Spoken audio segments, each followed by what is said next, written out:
안녕하세요. 운동과 건강을 공부하는 큐바디입니다. 오늘은 여러분과 함께 건강한 한 걸음을 내디뎌 볼까 합니다. 우리가 오늘 함께 할 책은 정희원 의사선생님의 당신도 느리게 나이 들 수 있습니다. 입니다. 웜업은 미리 하셨다는 가정하에 즐겁게 달려볼 겁니다. 오늘 준비한 음악과 이 책이 여러분에게 잠시나마라도 즐겁고 긍정적인 시간이 되었길 바라봅니다. 그럼 이제 달려볼까요? 우리는 어떻게 하면 남은 여생에서 가장 젊은 나이일 오늘을 더 오래도록 만끽하며 살아갈 수 있을까요? 이 책은 이러한 질문에 대한 답을 말해줍니다. 즉, 노화를 천천히 그리고 건강하게 맞이하는 법에 대해 이야기를 하고 있습니다. 먼저 목차 보겠습니다. 총 5부로 구성되어 있는데요. 먼저 1부에서는 우리 몸을 이해하는 시간을 갖고 2에서 5부에는 노화를 늦추는 핵심 기둥들을 설명하고 있습니다. 이 책의 핵심 목표는 단순한 장수가 아니라 기능적으로 건강한 삶을 오래 유지하는 것입니다. 그리고 그 핵심에는 내재 역량이라는 개념이 있습니다. 쉽게 말하면 내 몸과 마음이 스스로 건강을 지키고 회복할 수 있는 힘이라고 할 수 있습니다. 오늘 러닝에서 함께 나누고 싶은 이야기는 책의 2에서 5부에 해당하는 성공적인 나이듦을 위한 4가지 기둥입니다. 이러한 4가지 기둥은 이동성, 마음 건강, 건강과 질병 관리, 그리고 나에게 중요한 것으로 구성됩니다. 이 4가지가 균형을 이루어야 진정한 건강한 삶이 가능한 것이지요. 자, 그러면 성공적인 나이듦을 위한 4가지 기둥에서 첫 번째인 이동성을 살펴보도록 하겠습니다. 여러분, 혹시 이런 생각 해보신 적 있나요?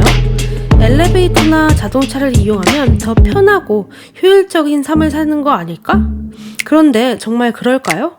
사실은 이동성과 운동을 분리하지 않는 것이야말로 건강한 삶의 중요한 원칙이라고 합니다. 우리가 일상에서 걷거나 계단을 오르는 것만으로도 충분한 운동 효과를 볼 수 있다는 거죠. 예를 들어 볼까요? 1km 정도 이동하는데 빠르게 걸으면 7에서 8분이면 충분합니다. 서울 시내라면 2km 이내 거리는 차를 타는 것보다 걸어가는 게 더 빠를 때도 많아요. 그런데도 우리는 엘리베이터를 타고 가까운 거리도 차로 이동을 하죠. 하지만 이 작은 변화가 큰 차이를 만들어냅니다.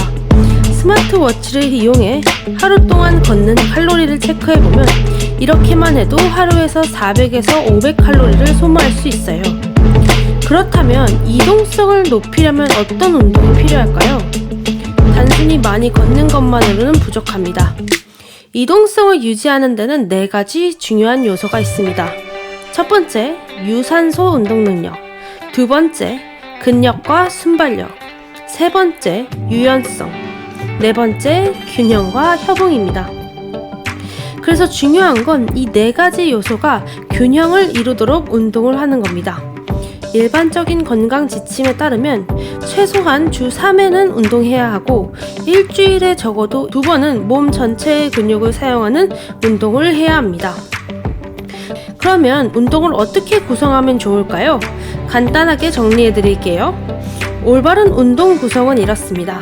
충분한 영양, 휴식, 그리고 수면이 기본입니다. 그 다음으로 바른 자세와 코어 강화, 스트레칭, 전신 근력 운동, 걷기와 등산, 그리고 스포츠 순서로 운동을 하면 효과적입니다. 즉, 제일 기본부터 시작해서 스포츠로의 단계로 올려가는 것이죠. 마지막으로 노후를 위해 반드시 해야 할 최소한의 운동량은 어느 정도일까요? 전문가들은 적어도 주 2회 이상, 한 번에 30분 이상 고강도 운동을 꾸준히 하는 것이 중요하다고 강조합니다. 이 습관을 들이는 것은 마치 부작용 없는 치매 예방약을 평생 복용하는 것과 같은 효과가 있다고 해요. 그러니 오늘부터라도 꾸준한 운동 습관을 만들어서 공짜 약을 먹는 효과를 보는 건 어떨까요? 다음으로 건강 챙김의 2번째 기둥, 바로 마음 건강에 대해 이야기해 보겠습니다. 여러분, 혹시 이런 경험 있으신가요? 과거에 있었던 일들이 계속 머릿속을 맴돌거나 아직 일어나지도 않은 미래에 대한 걱정으로 불안해지는 순간 말이에요. 이런 상태가 지속되면 마음의 엔트로피, 즉 혼란 상태가 높아져서 집중하기가 어렵고 기분이 가라앉기도 합니다. 그렇다면 이 혼란을 가라앉히고 마음을 건강하게 유지하는 방법은 무엇일까요? 바로 마음 챙김입니다. 마음 챙김 명상 혹시 들어보셨나요? 이 방법은 몸 안팎의 감각과 호흡에 집중하는 것에서 시작합니다. 즉, 지금 이 순간에 머무르는 연습을 하는 거죠. 우리는 종종 과거를 후회하거나 미래를 걱정하느라 현재를 놓치는 경우가 많아요. 하지만 짧게는 5분, 길게는 1시간 정도 호흡에 집중하는 연습을 매일 습관화하면 일상에서도 자연스럽게 집중하는 능력이 향상됩니다. 예를 들어 코끝에서 공기의 흐름을 느껴보거나 배와 가슴이 오르내리는 것을 관찰하는 거예요. 중요한 건 억지로 호흡을 조절하지 않고 자연스럽게 관찰하는 것이 핵심입니다. 마음 챙김이 현재에 집중하는 상태라면 몰입은 특정 과업에 대한 마음 챙김이라고 볼 수 있습니다. 몰입 상태에서는 마음의 혼란이 극도로 낮아지면서 완전히 집중한 상태가 되는 거죠. 하지만 현대사회에서 몰입하기란 쉽지 않습니다. 우리는 과정보다 결과에 집중하는 환경에서 자라다 보니까 의미 있는 일에 시간을 들이는 게 낭비라고 생각하기도 하죠. 하지만 몰입을 잘하려면 우리가 하는 일이 의미 있다고 느껴야 하고 동기부여와 명확한 목표가 있어야 합니다.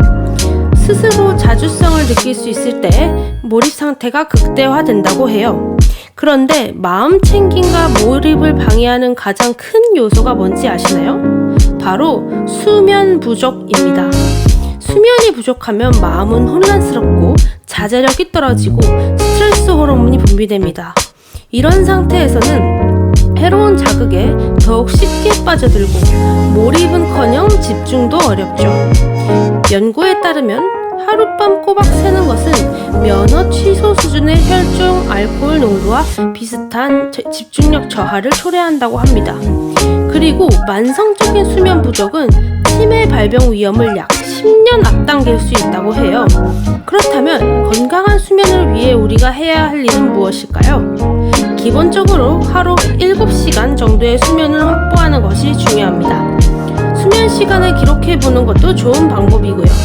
렘 수면을 방해하는 수면제나 술을 피해야 합니다. 인지 기능이 저하될 수 있기 때문이죠.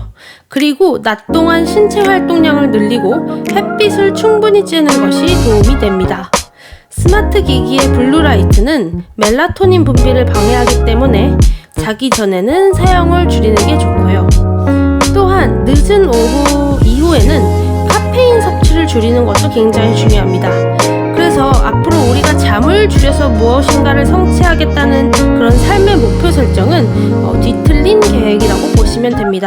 건강한 수면 습관이 결국 우리의 마음 건강을 지키는 가장 중요한 첫 번째 걸음인 것이지요. 세 번째 기둥, 건강한 체중 관리와 식습관에 대해 이야기해 보겠습니다. 여러분, 혹시 다이어트 하면 떠오르는 게 있나요? 많은 분들이 총 칼로리를 줄이면 살이 빠진다고 생각하는데요. 사실 이 논리는 틀렸습니다. 체중 관리에서 가장 중요한 것은 우리 몸이 어떻게 에너지를 사용하는가라는 점이죠. 뿐만 아니라 우리는 종종 왜곡된 신체상을 가지고 있기도 합니다. 한국의 젊은 여성들은 건강을 해칠 정도로 마른 몸을 원하고 반대로 남성들은 체형과 체중 관리에 너무 무관심한 경향이 있습니다. 건강한 식습관에 있어서 가장 중요한 점은 바로 당분이 함유된 음식과 정제된 곡물의 위험성입니다. 이런 음식들은 혈당을 급격하게 올려 중독성을 가지게 됩니다.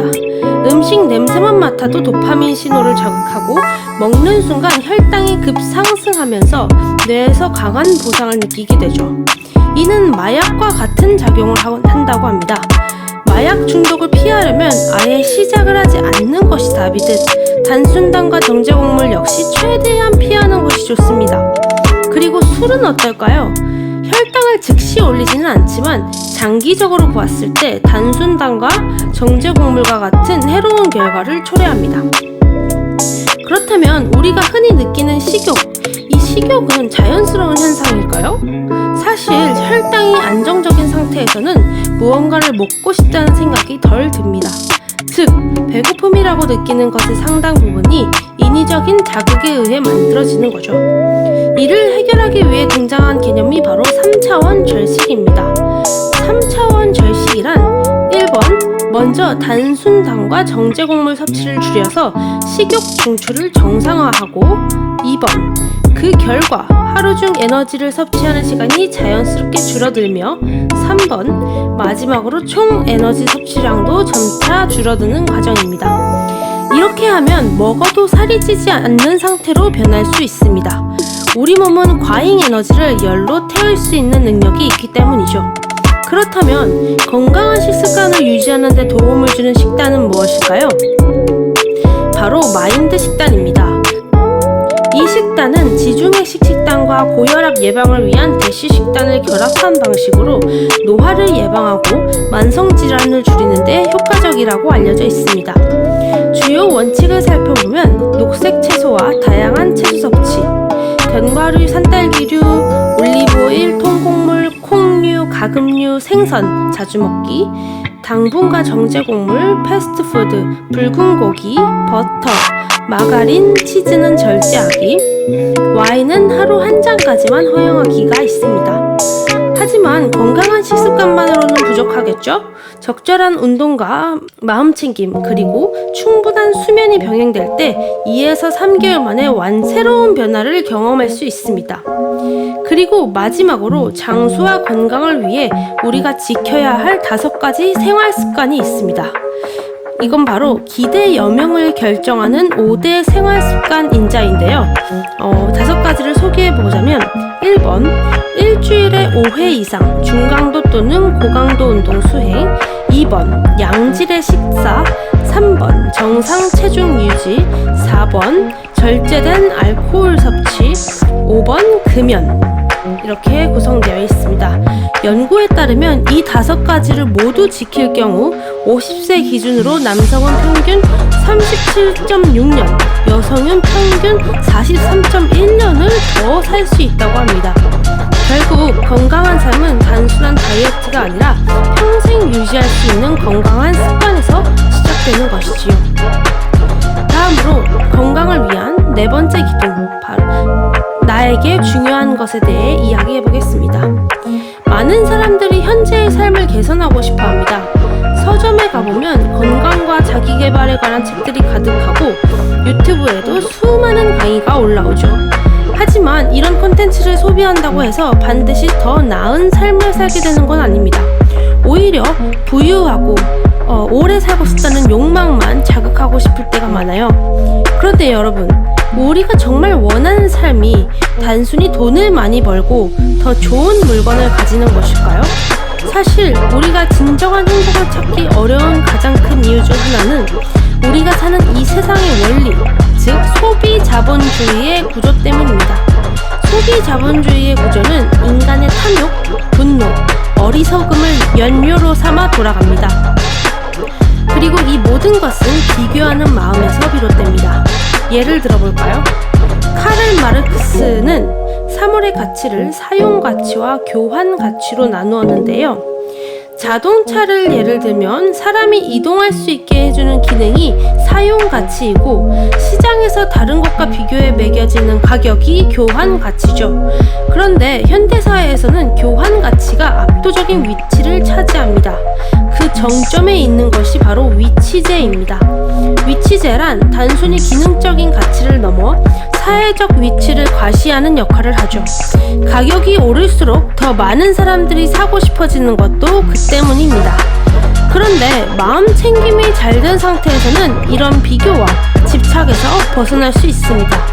즉, 돈, 물건, 유명세 같은 것들이 결국 자아에 대한 집착이라는 사실을 깨닫게 되죠. 이때 우리는 비로소 자신을 돌아보며 불필요한 욕망이 우리의 몸과 마음, 그리고 주변 사람들과의 관계를 어떻게 파괴했는지 깨닫게 됩니다. 돈에 대한 잘못된 생각도 이런 맥락에서 이해할 수 있어요.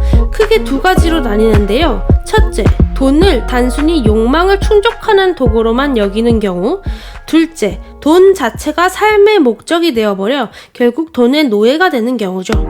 원래 돈은 4M, 즉 이동성, 마음건강, 건강과 질병관리, 나에게 중요한 것을 위한 도구에 불과한데, 우리가 이 돈에 지배당하게 되면서 오히려 삶의 중요한 가치들을 잃어버리고 있습니다. 그렇다면 어떻게 해야 돈에 대한 불안과 집착에서 벗어날 수 있을까요? 첫 단계는 바로 돈이 내 삶에서 차지하는 역할을 정확히 이해하는 것입니다. 우리가 돈을 필요로 하는 이유는 삶을 더 자유롭고 의미 있게 만들고 싶어서지 돈 자체가 목적이 되어서는 안 됩니다. 이를 점진적으로 실천해 나가다 보면 경제적 자유에 더 가까워질 수 있습니다. 지금까지 오늘 러닝에서 이야기한 핵심 개념인 성공적인 나이듦을 위한 4가지 기둥을 함께 살펴봤습니다. 이제 마무리할 시간인데요. 마지막으로 전하고 싶은 정의원 의사선생님의 메시지를 읽어보도록 하겠습니다.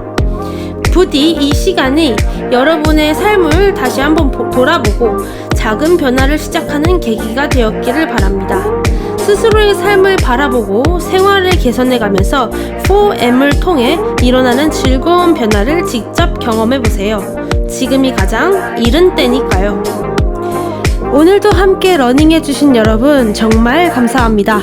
이 여정을 함께 완주하신 여러분께 박수를 드립니다. 이렇게 달리고 나니 기분이 어떠신가요? 저는 한층 리프레시된 기분이 듭니다.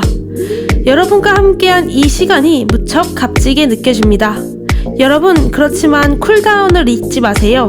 잔잔하고 좋은 쿨다운 음악도 준비했습니다.